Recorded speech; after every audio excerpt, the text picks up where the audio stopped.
Hello everyone, कैसे हैं आप? आई होप कि आप सब बहुत अच्छे होंगे। दोस्तों, आज काफी टाइम के बाद मैं दोबारा से अपने पॉडकास्ट पे हाजिर हुआ हूँ and I am very fortunate. I am feeling very excited that I am starting this journey again. Actually, I had been busy in some very important projects, but then I realized that only earning money and doing work is not only important, but you should chase your passion, you should chase your what you want to do from the depth of the heart. तो आज मैं फिर से अपना podcast start कर रहा हूँ and एक बहुत इम्पोर्टेंट और बहुत मशहूर कहीं मैंने एक कहावत पढ़ी थी कि अगर आप अपने प्रोफेशन को दिल से प्यार नहीं कर सकते और दिल से आप अपने प्रोफेशन को मतलब एंजॉय नहीं करते, तो फिर आप सिर्फ जी रहे हैं. एंड अगर आप दिल से अपने प्रोफेशन को प्यार करते हैं, दिल से अपने प्रोफेशन को एंजॉय करते हैं, तो फिर आपको जीवन में एक भी दिन काम नहीं करना पड़ेगा. तो इसलिए मैंने आज ही पॉडकास्ट स्टार्ट किया है और मैं आज बिल्कुल एक न्यू सीरीज स्टार्ट कर रहा हूँ जिसमें हम लोग कोशिश करेंगे कि हम लोग लोगों की जिंदगी को चेंज करें, लोगों की जिंदगी में कुछ इम्पैक्ट लाएं.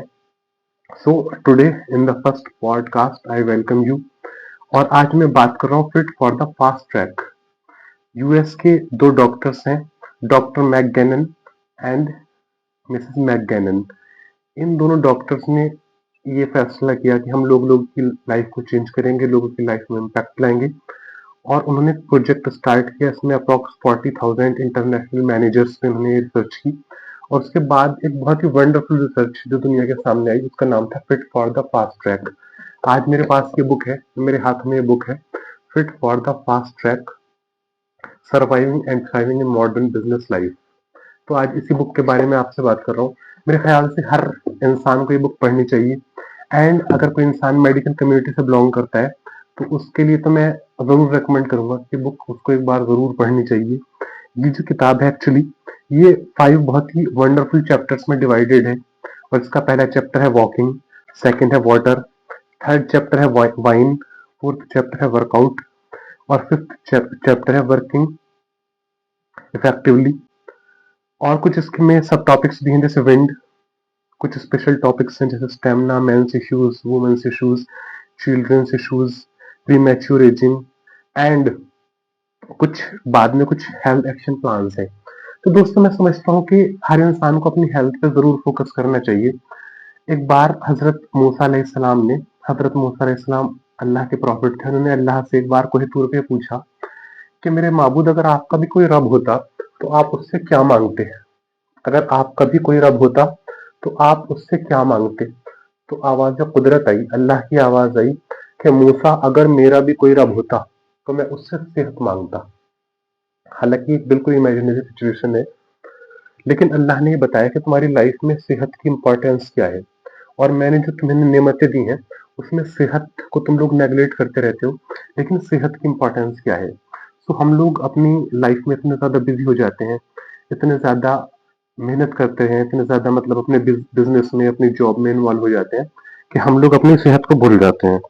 लेकिन आज मैं बात कर रहा हूँ कि हम लोग कैसे सेहतमंद रह सकते हैं, कैसे अपनी लाइफ से टाइम निकाल के अपनी सेहत पे फोकस कर सकते हैं. और सेहत पे फोकस करने के लिए हमें बहुत ज्यादा कोई घंटे या बहुत ज्यादा टाइम स्पेंड करने की जरूरत नहीं है, बल्कि हम बहुत थोड़े से टाइम में, बहुत कम टाइम में अगर हम लोग अपनी सेहत पे फोकस करें तो हम लोग बहुत एक्स्ट्रॉर्डनरी रिजल्ट्स पा सकते हैं. तो इस पॉडकास्ट को, इस सीरीज को स्टार्ट करने का मेरा यही मकसद है कि मैं लोगों की लाइफ में कुछ इम्पैक्ट करूं, लोगों को सेहतमंद होने में कुछ, अगर मेरा कुछ कंट्रीब्यूशन हो सके तो मैं ये पॉडकास्ट स्टार्ट कर रहा हूँ.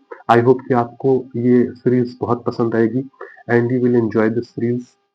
सो आज मैं सबसे पहले जिस टॉपिक पर बात करना चाहूंगा that is diabetes. Diabetes actually India में बहुत तेजी से बढ़ रही है.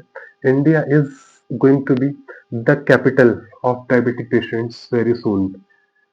और डायबिटीज क्या होती है, डायबिटीज का रीजन क्या है, इसके बारे में हम थोड़ा सा बात करते हैं. तो बेसिकली जहां तक मैं देखता हूँ तो जो सबसे मतलब जो सबसे ज्यादा मतलब मुझे मेजर रीजन लगता है डायबिटीज का, that obesity. Type 2 diabetes, diabetes mellitus की मैं बात कर रहा हूँ, दैट इज ओबेसिटी। आजकल लोग इतने ज्यादा ओबेस हो रहे हैं, और ओबेसिटी की वजह से बॉडी में इंसुलिन रेजिस्टेंस पैदा होता है। एक्चुअली हम लोग हाइपरटेंशन, कार्डियक डिसऑर्डर्स, डिस्लिपिडीमिया और बहुत सारे जो ऐसे इश्यूज होते हैं उनको हम लोग समझते हैं कि सब अलग अलग इश्यूज हैं और सबका ट्रीटमेंट भी अलग है। बट एक्चुअली अगर आप ध्यान से ऑब्जर्व करेंगे तो cardiac issues, hypertension, diabetes, obesity and PCOS, polycystic ovary syndrome, सबका रीजन एक ही है, दैट इज इंसुलिन रेजिस्टेंस। अगर हम लोग इंसुलिन रेजिस्टेंस को मैनेज कर पाए और ये समझ पाए कि इंसुलिन रेजिस्टेंस क्या है, किस वजह से इंसुलिन रेजिस्टेंस होता है, तो हम लोग इन सारे डिसऑर्डर्स को बहुत अच्छे से रोक सकते हैं। We can reverse diabetes up to a very great extent, up to a very high extent. And हम लोग हाइपरटेंशन को, कार्डियक प्रॉब्लम्स को, डिस्लिपिडीमिया को, इन सबको बहुत अच्छे से मैनेज कर सकते हैं।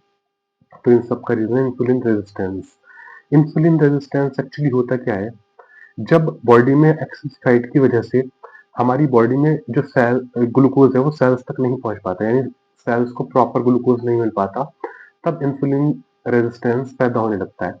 बॉडी ग्लूकोज को सेल्स तक पहुंचाने के लिए एक्स्ट्रा इंसुलिन प्रोड्यूस करने लगती है, और फिर धीरे धीरे जब हम लोग मोटे होते रहते हैं, ओबेस होते रहते हैं, तो भी इंसुलिन रेजिस्टेंस बढ़ता रहता है, और उस वजह से पैंक्रियाज को ज्यादा मेहनत करनी पड़ती है, ज्यादा एफर्ट्स करने पड़ते हैं प्रॉपर अमाउंट में इंसुलिन को सेक्रेट करने के लिए, ताकि जो बॉडी के अंदर जो ब्लड में जो ग्लूकोज है वो सेल्स तक पहुंच जाए। लेकिन फिर धीरे धीरे जब पैंक्रियाज की मतलब अपनी लास्ट स्टेज पे पहुंच जाता है, और उसके बाद पैंक्रियाज हाथ खड़े कर देता है कि मैं और ज्यादा इंसुलिन नहीं बना सकता, तब ब्लड में ग्लूकोज लेवल्स बढ़ने शुरू होते हैं, और उसी को हम लोग डायबिटीज मेलाइटस बोलते हैं। पहली कंडीशन जो होती है, पहले ये कंडीशन जो है, इसको हम लोग बोलते हैं प्री डायबिटीज। प्री डायबिटीज यानी ग्लूकोज इम्पेयर्ड ग्लूकोज टॉलरेंस। तो प्री डायबिटीज बहुत हद तक रिवर्सिबल है, और बहुत सारे केसेस में type early stages of type diabetes mellitus भी रिवर्सिबल है। अगर आप अपने वेट को मैनेज करते हैं, अपने लाइफ स्टाइल को चेंज करते हैं, तो आप लोग इसको बहुत अच्छे से मैनेज कर सकते हैं। बेसिकली हमारे पैंक्रियाज में तीन तरह के हार्मोन सेक्रेट होते हैं। आइसोलेट्स ऑफ लैंगरहैंस की जो बीटा सेल्स हैं वो इंसुलिन प्रोड्यूस करती हैं, और जो अल्फा सेल्स हैं वो ग्लूकागॉन प्रोड्यूस करती हैं, और कुछ हमारी उसमें डेल्टा सेल्स होती हैं जो कि सोमेटोस्टेटिन प्रोड्यूस करती हैं। इन इंसुलिन और ग्लूकागॉन जो है, ये दोनों अपोजिट हार्मोन्स हैं, यानी इंसुलिन जो है वो ब्लड में ग्लूकोज का लेवल कम करता है, ग्लूकागॉन जो है ग्लाइकोजन को ग्लूकोज में कन्वर्ट करता है और ब्लड में ग्लूकोज का लेवल बढ़ाता है। स्टार्विंग के केसेस में, जब हम लोग स्टार्विंग पे होते हैं, तब हमारी बॉडी में जो ग्लूकोज होता है वो ग्लाइकोजन से ग्लूकोज में कन्वर्ट होता है, और तब बॉडी में ग्लूकोज का लेवल बढ़ता है। और ये माना जाता है कि सोमैटोस्टेटिन जो है वो इंसुलिन के और ग्लूकागॉन के लेवल को बैलेंस करता है। तो I think this is sufficient in this video. In the next video, I'll discuss about a new topic, and I will share some more important and more useful information. Thank you so much.